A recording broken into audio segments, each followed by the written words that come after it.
निमंत्रण. महाराष्ट्र राज्याचे शालेय शिक्षण मंत्री, विकासाचे महामेरू माननीय श्री दीपकभाई केसरकर यांच्या वाढदिवसानिमित्त तालुक्यातील सर्व 10वी आणि 12वी गुणवंत विद्यार्थ्यांचा गुणगौरव कार्यक्रम, तालुक्यातील सर्व शाळेच्या मुख्याध्यापकांचा सन्मान सोहळा.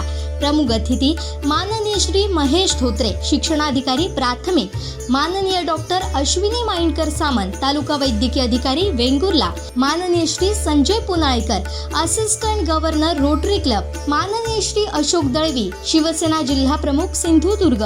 सोमवार दिनांक 17 जुलै 2023 सकाळी 11 वाजता. स्थळ स्वामिती मंगल कार्यालय वेंगुर्ला. निमंत्रक श्री सचिन वालावलकर, शिवसेना जिल्हा समन्वयक सिंधुदुर्ग. श्री सुनील डुबळे, शिवसेना जिल्हा संघटक सिंधुदुर्ग. श्री नितीन मांजरेकर, शिवसेना तालुका प्रमुख वेंगुर्ला. श्री उमेश येरम, शिवसेना शहर प्रमुख वेंगुर्ला. तसेच वेंगुर्ला तालुक्यातील सर्व शिवसेनेचे पदाधिकारी, कार्यकर्ते आणि शिवसैनिक.